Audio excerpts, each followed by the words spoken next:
I want to say two things about this terrible attack on a synagogue in Michigan. The first is that no matter what Israel does, no matter how immoral or brutal or horrifying, it doesn't justify attacking a synagogue or justifying attacking American Jews in any way. There's a basic principle here. The principle is that Americans are not responsible for the actions of foreign governments or foreign organizations just because they share a religion, an ethnic, national ancestry, a race with that state or foreign organization.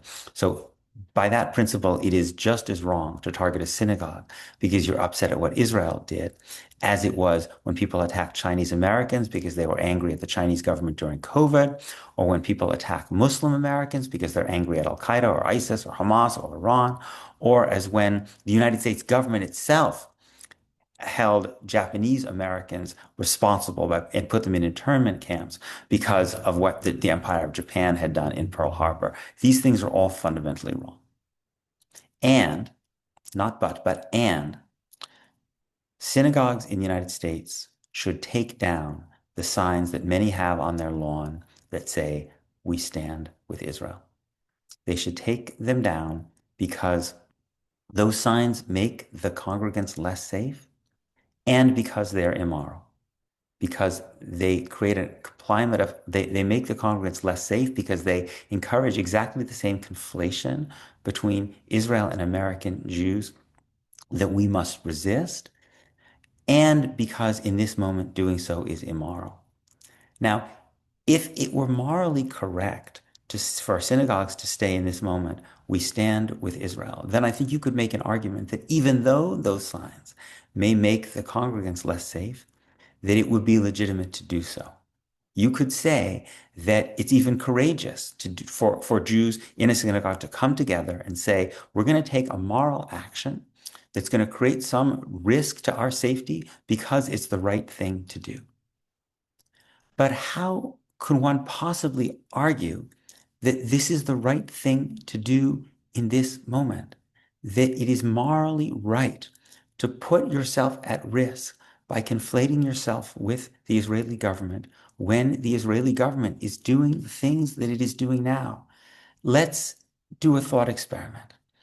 Let's imagine that after Russia's invasion of Ukraine in 2022, that the Russian Orthodox churches in the United States, that they had signs saying, "We stand with Russia."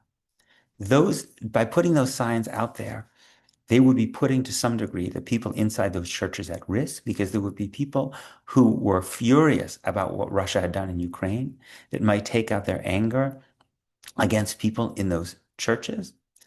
But beyond that, it would be immoral to say, given what has done in Ukraine, for a church to say, "We stand with Russia."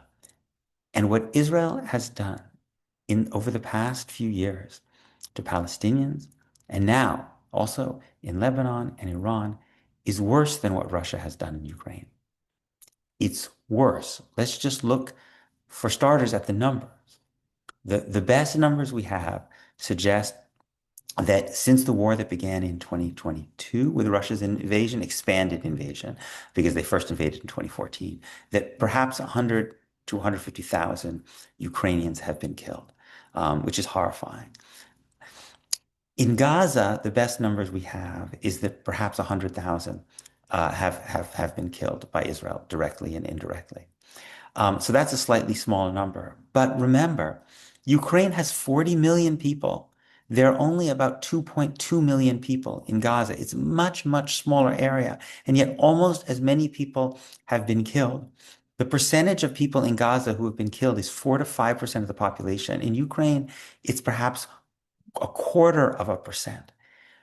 The oppression and the violence that Israel has committed against the people in Gaza also is much older, long predates what Russia has done in Ukraine under Vladimir Putin. The people in Gaza are there because their families were expelled from what's now Israel in 1948.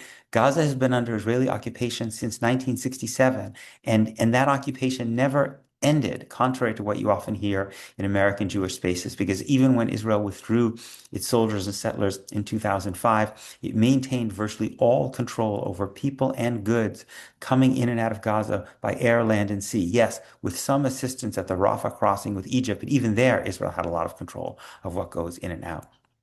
So so Israel has killed many, many more people in Gaza than Russia has done in Ukraine. And the oppression of Palestinians in Gaza and beyond long predates Russia's invasion in 2014 and then expanded invasion in 2022. Um, and and that doesn't even include now what Israel has been doing over the last couple of weeks. Roughly, estimates suggest that Israel has killed 850 people in Lebanon, including perhaps 100 children. The U.S. and Israel have killed, estimates are, about 1,300 civilians in Iran.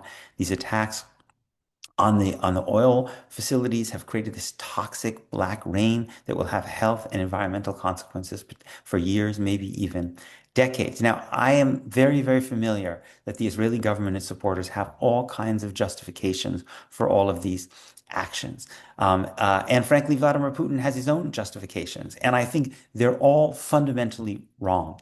They're all fundamentally wrong because no justification nothing justifies the targeting of the mass killing of civilians, especially when you are targeting them, as Israel has targeted them in Gaza, for instance, when it shut off food, fuel, and water at various intervals after October 7th, or when you attack oil refineries that you know are going to have these toxic environmental effects.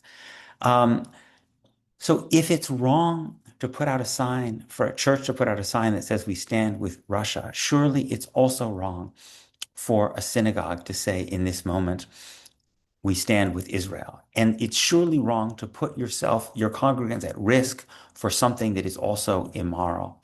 So what could these synagogues say on these signs on their lawns instead?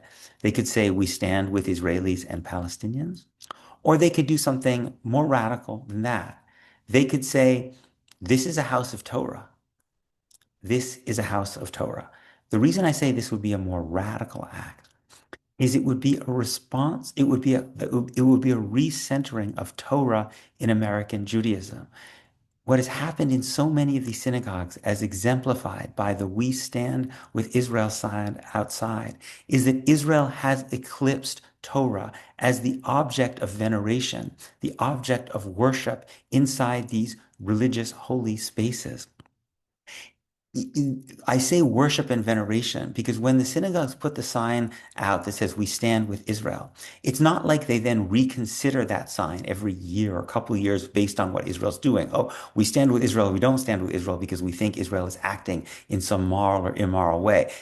Israel's human rights organizations have now just said that it's committing apartheid and genocide. Maybe we should reconsider that sign. No, that's not the way this operates because it's not actually a statement of political support. It's more like a statement of worship that fundamental to our Judaism is our belief in this state, no matter what the state does. That's what I mean by worship rather than mere support. And replacing that with a sign that says this is a home for Torah would be a moving away from this idolatrous centering of the state as an object of unconditional good, right? Unconditional value, irrespective of how it treats the people inside of that state, and a reassertion that what is at the center of this synagogue is what's at the center of Judaism is Torah, is our religious texts that are far, far older and deeper than the creation of the state of Israel in 1948. And what this synagogue stands for is the study of those texts as a way to try to understand how we as individuals and how the Jewish people should live, right? And that would be a radical act in this moment because in so many American Jewish spaces, Torah has been eclipsed by the idolatry of the worship of the state. And now we see not only that form of idolatry is making American Jews less safe, but it's sapping the fundamental moral core of what these synagogues are supposed to be about. Torah speaks in many, many voices. I don't want to sanitize it. I don't want to suggest that there are not horrifying things in Jewish religious tradition. But the best of our religious tradition gives a suggests that by studying these texts, we can become more sensitive to the value of all human life, that we can become more ethically refined, and we can have a deeper understanding of the preciousness of the people with whom we share the world.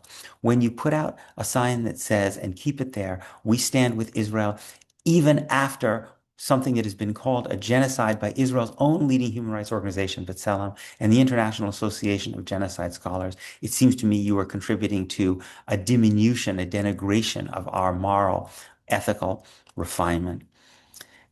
If a synagogue wants to have a conversation about whether it's moral to have this sign, we stand with Israel on its lawn right now, I would suggest do so after you have invited someone from Gaza to speak to you.